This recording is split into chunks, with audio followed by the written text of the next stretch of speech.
Hi, my name's Leonie, and in the last couple of months I released an EP. So today I'm going to tell you about how I made this, which is very cool and I will unfold later, how I made these, and how I made this. So the other day I was going through all my old 2016 photos like every other old person on the internet, and I found the drawing of a violin that I made while listening to the Dear Hank and John podcast episode with the letter from a listener named Pia, who wanted to secretly learn violin and then surprise her whole family by being just really, really, really great at violin. Anyway, rewind for just a second. The eagle-eyed amongst you will notice that I changed the name of this channel in the past week from Spines and Splines, which is what it used to be called when I posted a lot of art tutorial videos. But now that I'm posting mostly about my own work that I make, I wanted it to reflect the name of my website, which is crumpart.net, which is where I show a lot of my own artwork.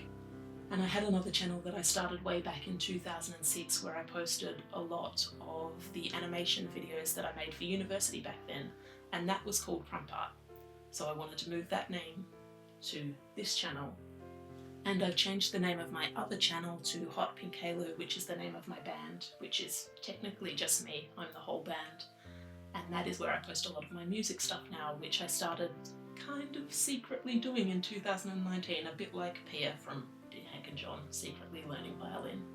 Pia, if you managed to see this video, please tell us if you learned violin. There are a lot of us waiting to find out. So back in 2019, I just intended for this to be a hobby pretty much. I joined a website called Songfight and started joining in the songwriting challenges, slowly learning how to write and record music over the years. And as it happens when you stick to something, I got better at it. Weird, I know, but I started collecting all these songs together, and along with that came the desire to do something with them. So last year I decided to bite the bullet and I applied for a little bit of arts funding from Laois County Council, and after reading my proposal they decided to give it to me.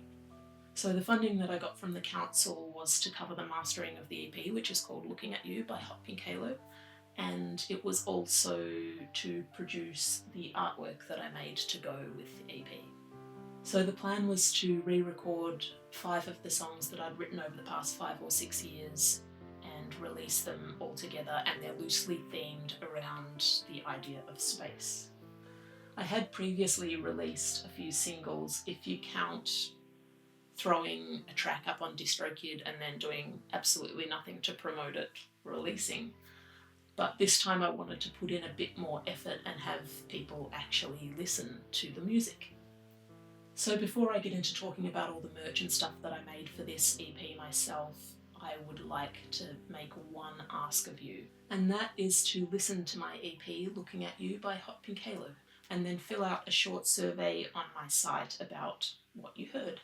The link is in the description, and the survey asks you what your favourite song from the EP was and what it was about that song that you appreciated. And as a reward for doing this, I will be giving away some of this merch. One each of the cover art, the lyric book, and the t-shirt. Because I'm a visual artist as well as a musician, I really wanted something physical to release with the EP as well as the music. The thought of doing something like pressing vinyl though just gives me like full body horrors. In part because it's just so expensive to do, but also, if you'll allow me to get real for a minute, it's just a lot of plastic. No shade if you collect vinyl albums or CDs or whatever, but personally for this project it's not something that I could justify. As fraught as it is, streaming exists, and you can stream my EP on any of the streaming services. And if you want to be super special, you can go and buy a digital version of the EP from my Bandcamp page, which is also where you can go and buy this merch if you like it. And why would you not like it? It's great. So the first thing that I made was this cover art, which is a watercolour painting with a woodblock relief print on top. As I said before, the main theme of the EP as a whole is space, and the opening track is called Laois and Blue. And I wrote it about my dog Stella, who was the first dog that my partner and I ever owned together.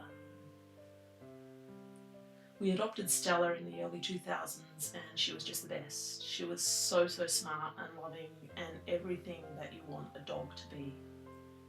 When she died suddenly in 2013, we were pretty heartbroken.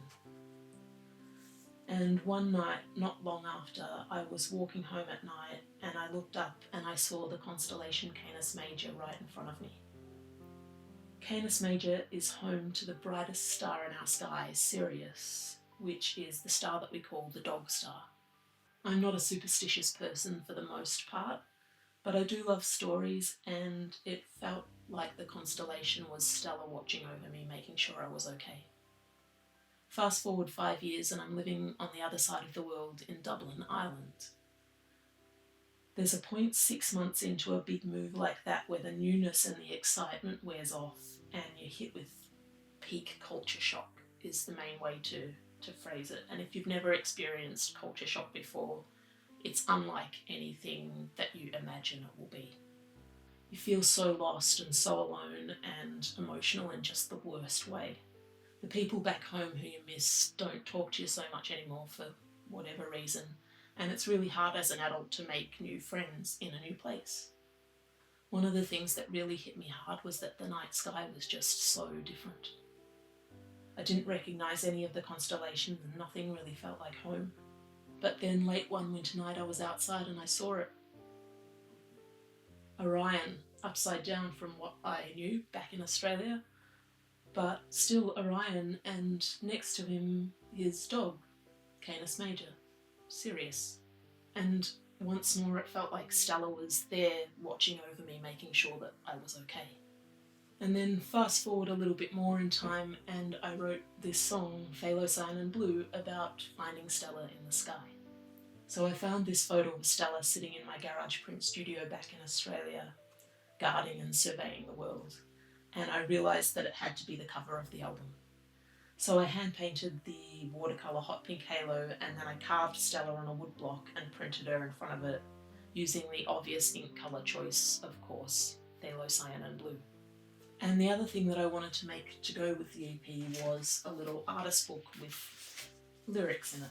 So the original plan for this was to print one side as a woodblock print, like an illustration from an old celestial star atlas, and the other side would be a risograph print with all the text from the lyrics in it. And the week that I'd planned to go and print the risograph at the print studio in Dublin, it catastrophically failed and I couldn't do that, which was very frustrating because doing it that way would have been very quick and easy to do, and these would be finished printing now. As it stands, I still haven't finished printing the whole edition of 115, but I'm getting there and I've got a good amount of them done. So I kind of had to change my plan on the fly and think of a new way to do things. I stuck with the original idea of hand carving the celestial illustrated star map here. You can see Stella in the centre there as Canis Major with our old greyhound Tom behind her. I'm in the spot that would be taken up by Orion. Our little dog Henry is up the top here in the spot that would be Canis Minor, and our current dog Tyke, who you've seen in some of these videos, is down here, and he is the prow of the Argo Navis ship. The super fun and nerdy bit about this part of the sky for me is that it also includes Officina Typographica, the constellation that was named to one of the Gutenberg printing press, Calum, which is a constellation depicting an engraving tool, and Pictor, the painter's easel. It's the ultimate artist's area of the sky. So I printed my woodcut map on one side of the paper while I figured out how to do all the text on the other side. I admit I did think about having the lyric side digitally printed by somebody else and then I would just print the star map on the other side, but I couldn't do it. Didn't feel right for a printmaker to send a print away for somebody else to do. I knew I couldn't hand carve all that text into a plywood block. I'd be here until the end of time doing it for starters, and this type of wood just doesn't allow for very tiny detail carving anyway. Around about that time we borrowed a 3D printer from a friend, and it turned out that it also had a laser engraving head, and I did a couple of tests and I realised that I could get the type of detail that I needed in the text by laser cutting, but I also realised that if I used that particular laser cutter, I would also be here laser carving until the end of time. So I found a laser cutter on a big sale and I bought it, and still spent an enormous amount of time laser carving my A3 block, but instead of taking an eternity, it only took a few days. Underneath the text, I printed a hand-carved block in pink and yellow, and then I printed the text over the top again, you guessed it, in phthalo-cyan and blue. And I printed this in a massive edition, much bigger than I normally print, of 115, and that was so that I could justify still selling it for a very low price for something that takes this long to make, of €40, and you can get it on my Bandcamp page. So at the end of the day, while it was very annoying to not be able to print all this text as a risograph print, I'm really pleased with how it came out, and I think it's much better than it would have been. Don't get me wrong, I love risograph, it's very cool, but it ties together with the front and the back so much better being printed all in the same kind of method. So one thing led to another, and I realised that I would need to put the artist book inside something. So I had these little glassine paper envelopes, which is not a plastic, it's a paper, but it's been treated in a way to make it more waterproof, which is great for packaging art and stuff. And then I realised that it looked a bit bland just in the wrapper by itself, and I probably needed something to seal it. So I designed a little sticker to go on the front. One of my other pet peeves is a world just chock full of vinyl printed stickers that probably don't really need to exist. Again, no shade if you're a sticker maker and you like making stickers, but I didn't want to make another plastic thing to just put out into the world. To me, it just feels like more plastic for no particular purpose, and I can't bring myself to condone the making of vinyl stickers. I did find a supplier online though that made paper stickers, and as a bonus, the backing material on the sticker is glassine, which is the same stuff that the bag is made out of, so it's paper, and I can just throw it into my compost bin after I've taken the sticker off and used it. So by the time I'd made those stickers, I was like on a full-on merch making bender, and I decided to make some t-shirts to go with the EP. My goal for these was to make a one-colour shirt. I didn't want to have to deal with registering 2 colours at home, and I kind of also like the distressed vintagey look of printing a colour on a dark shirt without a white backing underneath. I personally don't love emulsion screen printing as a process, and I also can't do it at home, so I hand painted a stencil on my screen with some screen block out. Ignore the bit on the screen here where you can see text that says Hot Pink Halo. I tried a method of blocking out the screen with my old Letraset rub-on type collection before painting on the screen filler, in the hope that it would block the screen filler from areas where the letters were, but it didn't work, and I had to remove the filler from that part of the screen and repaint the text by hand. I also don't really like printing with plastic-based inks. I try to avoid it where possible, particularly when I'm printing at home. And so I bought some textile appropriate water-based ink online, and also an additive for it that allows the ink to cure in the air rather than with heat. I'm super happy with how these shirts came out. It's so great to be able to wear a t-shirt around with a picture of Stella on it. It makes me really happy. So that's it. That is how I made the most ethical merch I could possibly manage for my EP release. The EP again is called Looking at You by Hot Pink Halo, and I would really love you to go and have a listen to it. It's about 18 minutes long, so probably just a slight bit longer than this video will end up being, and you can stream it on all the streaming platforms. You can listen to it on Bandcamp. You can order some merch if you also like it as much as I do, which why would you not? Look at it, it's great. And if you want to chance your hand at winning some, you can fill in the survey that asks you what your favourite song from the EP was and why you liked that song. Again, the link is in the description below. You can also go to my other YouTube channel, which is called Hot Pink Halo now, and you can watch the video clip I made for the title track of the EP, Looking at You, which is all based around the making of the lyric book. I think it's pretty fun.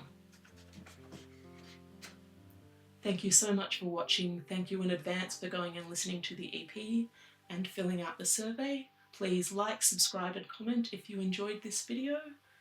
I will be back with another video about a different piece of artwork soon, and in the meantime you might like to watch this one. Cheers, bye.